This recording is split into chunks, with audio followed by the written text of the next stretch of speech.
Welcome students, how are you all? Hope you all are doing great. This is class 5th and today we are starting our assignment number 4 week 5 day 2. बेटा आज जो है हमें week 5 start करने हैं। अभी last week तक आपका जो है वो वीक 4 चल रहा था। आज हम करने जा रहे हैं वीक 5 का day 2, 7 September. So student, today we are going to start our English literature lecture and बेटा आज के लेक्चर में हमें 3 चीज़ें करनी हैं, which is the exercise E related to your chapter The Robinson Crusoe, which was really a wonderful and interesting chapter. And after the exercise we have to done the MCQ of this chapter. Until then we will move towards the summary inshallah. But before starting our today's class, let's have a little review that what we had done in our previous class. बेटा हमारा जो assignment था week 4 का, उसमें हमने अपने literature की last class में क्या किया था, जहाँ से हमें काम कंटिन्यू करना है. We had done the reference to context of your chapter. बेटा रॉबिन्सन क्रूसो का रेफरेंस टू द कॉन्टेक्स्ट हम कर चुके थे एंड उसके बाद आज हमें एक्सरसाइज ई स्टार्ट करनी है, जो कि एक बहुत ही ज़्यादा इंटरेस्टिंग सी एक्सरसाइज है. सो तमाम बच्चे अपने असाइनमेंट इंग्लिश लिटरेचर को अपने सामने ओपन कर लीजिए एंड पहले तमाम बच्चे मिस की बात को समझेंगे एंड उसके बाद जब मिस कहेंगी आप काम को अपने पास नोट डाउन करते जाएंगे. सो बेटा तमाम बच्चे हेडिंग आपको नज़र आ रही है एक्सरसाइज ई की. क्वेश्चन पढ़िए बेटा.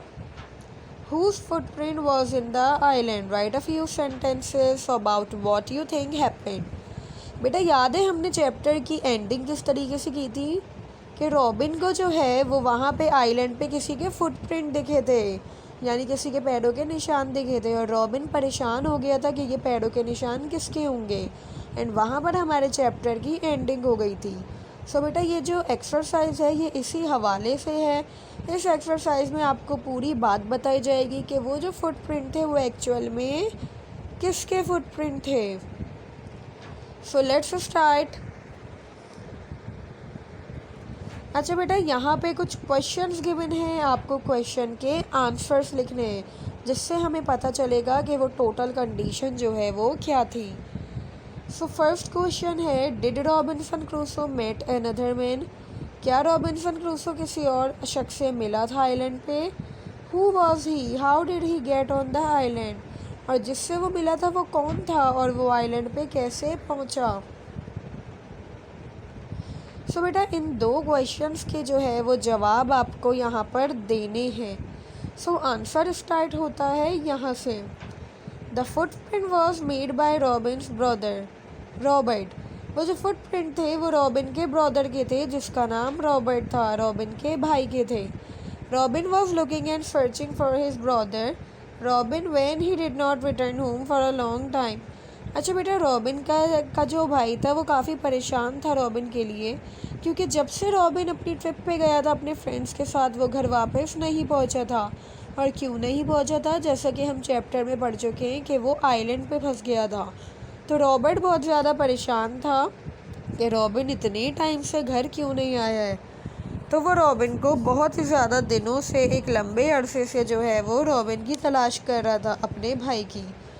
Robert search many island and it was both fortunate and unfortunate that he was shipwrecked at the same location. अच्छा बेटा रॉबर्ट ने बहुत ज़्यादा आइलैंड सर्च किए और ये एक किस्मत की भी बात थी और एक बदकिस्मती की भी बात थी. बेटा फॉर्चुनेट बोलते हैं किस्मत को.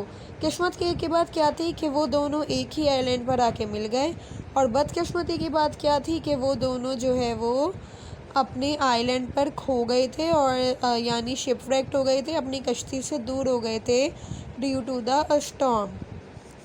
सो बेटा ये आपकी एक्सरसाइज है जिसमें बताया जा रहा है कि किस तरीके से वो जो फुटप्रिंट थे वो रॉबर्ट के भाई के थे और रॉबिन का भाई रॉबर्ट जो है वो रॉबिन को सर्च करने आया था. और ये एक नसीब वाली एंड बदकिस्मती वाली बात थी कि दोनों एक ही आइलैंड पर मिल गए एंड वो शिपव्रेक्ट हो गए थे. Yes, Robin met his brother. Both of them were happy to meet each other. After a few weeks, they made a boat and rescued themselves. अच्छा, जब रॉबिन अपने भाई रॉबर्ट से मिला आइलैंड पे तो वो दोनों बहुत खुश थे, क्योंकि एक लंबे अरसे के बाद वो दोनों मिले थे। और रॉबिन आइलैंड पे अकेला था तो वो रॉबर्ट को देख के बहुत ही ज़्यादा खुश हुआ था। और फिर कुछ अरसे बाद उन दोनों ने मिलकर एक बोट बनाई और अपने आप को बचा लिया, और वो उस बोट पे रवाना होके उस आइलैंड से निकल गए। सो ऐसे ये पूरी कहानी की एंडिंग जो थी वो असल में ये थी। जो हमारे पास चैप्टर में थोड़ा सा सस्पेंस रखा था ना कि वो फुटप्रिंट किसके होंगे, वहाँ पर कौन मौजूद होगा, सो असल में बात ये थी जो हमें इस एक्सरसाइज में क्लियर कर दी। अब तमाम बच्चे एक्सरसाइज को अपने असाइनमेंट में नोट डाउन कीजिए क्विकली।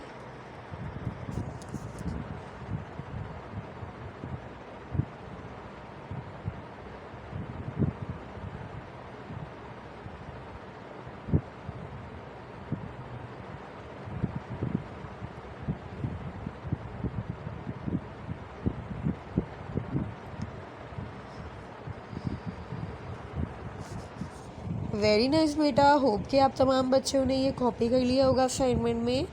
अब बेटा एक्सरसाइज ई के नीचे आइए ज़रा, क्या चीज़ गिवन है। वेरी गुड बेटा, MCQs यानी कि multiple choice questions. So now we are going to start the MCQ of this chapter. बेटा तमाम MCQ चैप्टर से ही रिलेटेड हैं। आप तमाम बच्चों ने चैप्टर को अच्छे से समझा है ना, तो सब मुझे MCQ के आंसर साथ साथ बताते जाएंगे। फिर अपने यहाँ के आंसर्स को असाइनमेंट में कॉपी भी करते जाएंगे साथ साथ। So let's start the first MCQ। MCQ number 1 में हमें पूछा जा रहा है कि Robinson Crusoe is the name of a book by dash. तो हमने चैप्टर में क्या पढ़ा था कि रॉबिन क्रूसो डैनियल डेफॉय की तहरीर है, उनकी एक बुक का पार्ट है। So the correct option is Daniel Defoe. तमाम बच्चे फर्स्ट ब्लैंक में डैनियल डेफॉय ऑथर का नाम लिख लीजिए। Now second blank, there only hope was to clamber into a small dash and try to row to the shore. अच्छा बेटा, वो जो सिर्फ उनके पास सिर्फ होप था, उम्मीद थी, वो क्या थी कि वो एक छोटी सी बोट में जो है वो रवाना हुए और वो एक शोर यानी समंदर के किनारे पर पहुंच जाएं। यादें हम चैप्टर में पढ़ लेते जब तूफ़ान आ रहा था, जब उनकी कश्ती टूट गई थी, वो लोग शिपरेक्ट हो गए थे, तो उनकी कोशिश क्या थी कि वो किसी तरीके से छोटी सी बोट का सहारा लेके किनारे तक पहुंच जाएं। So correct option is small boat. तमाम बच्चे लिखिए सेकंड ब्लैंक में बोट।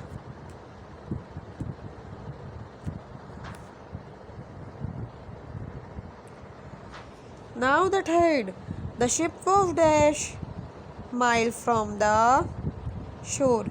हमने क्या पढ़ा था कि उनकी शिप जो है वो शोर से कितनी मील दूर थी। सो the correct option is a quarter mile, यानी कि वो पौन मील, अ क्वार्टर मील दूर थी। सो तमाम बच्चे जल्दी से लिखिए answer of the third blank, a quarter. Quarter means half का भी हाफ, ओके, यानी कि फोर्थ सेक्शन।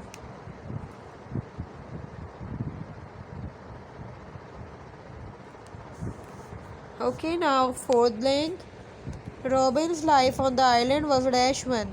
बेटा जैसे हमने पढ़ा था कि रॉबिन जो है उस आइलैंड पे कोई बहुत ही ज़्यादा गमगीन ज़िंदगी नहीं गुजार रहा था। हाँ, उसे गम था अपनी फैमिली से दूर होने का, अपने कंट्री से दूर होने का, मगर वो वहाँ एक हैप्पी लाइफ बसर कर रहा था, जैसा कि हमने चैप्टर में पढ़ा था। So the correct option is happy one. All of you write it.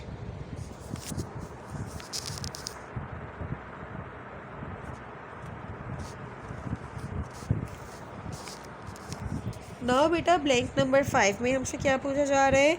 In a few dash the baby goat became quite tame, यानी कि चंद ही डैश में जो बेबी गोट था वो उससे फ्रेंडली हो गया था। सो हमने क्या पढ़ा था, रॉबिन ने एक बेबी गोट पाला था ना, जो कि चंद ही डेज में यानी कि कुछ ही दिनों में उससे बहुत ज़्यादा फ्रेंडली हो गया था, उसका पालतू बन गया था। So the correct option is days, यानी कि कुछ ही दिनों में। All of you right the correct option days.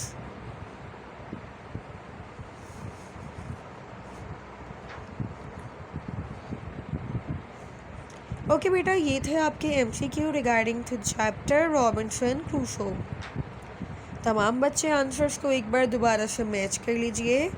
First का करेक्ट ऑप्शन है डैनियल डेफॉय, सेकंड का बोट, थर्ड का क्वार्टर, फोर्थ का हैप्पी एंड 5 का डेज।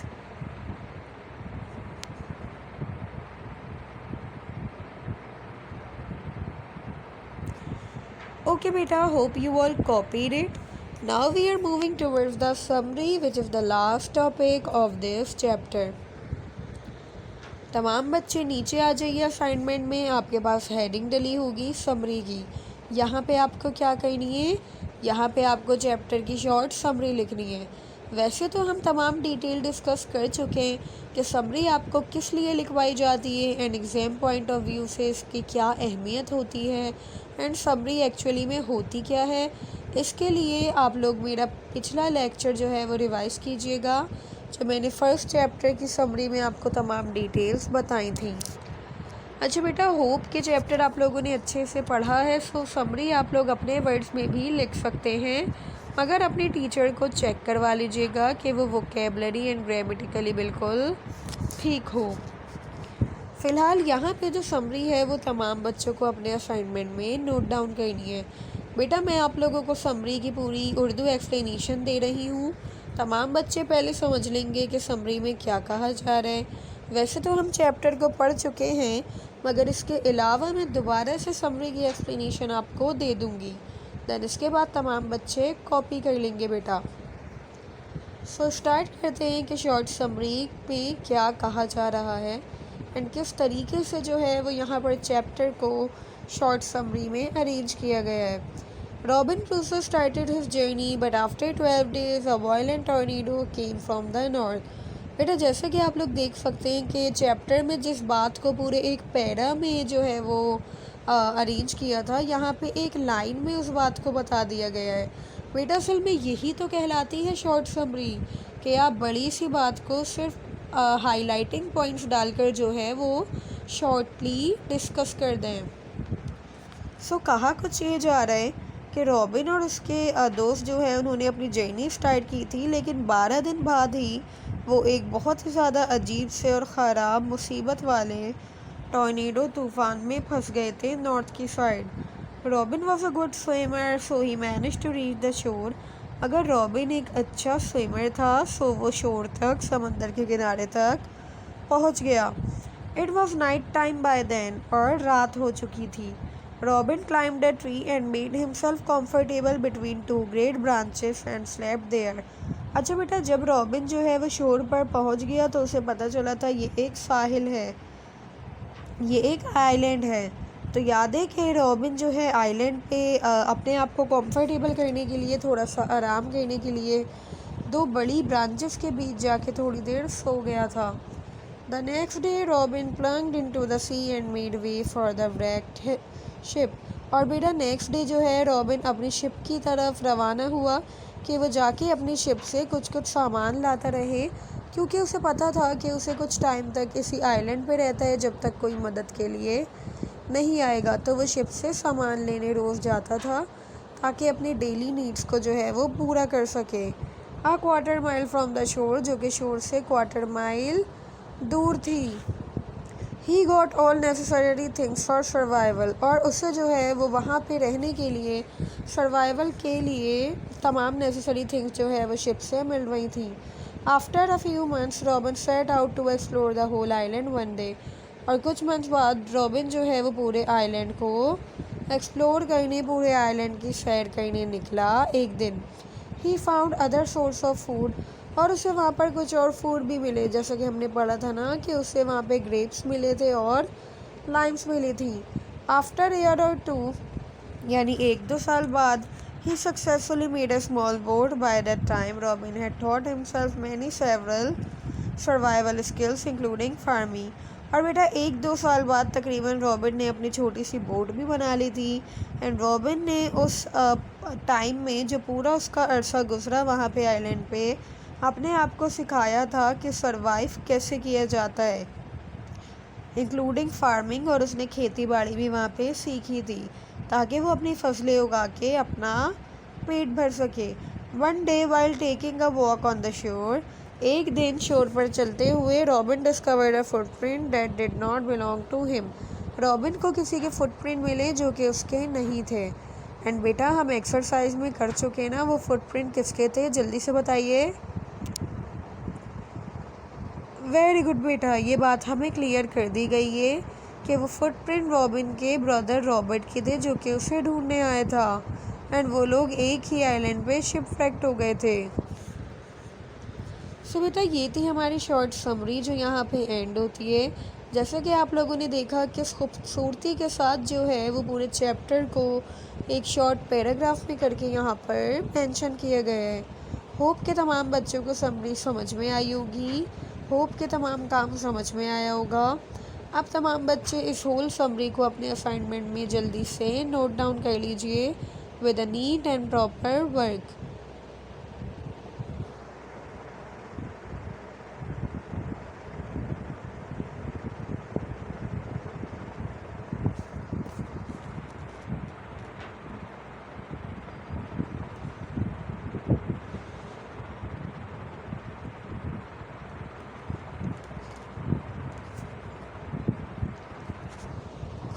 ओके बेटा, hope you all have copied it.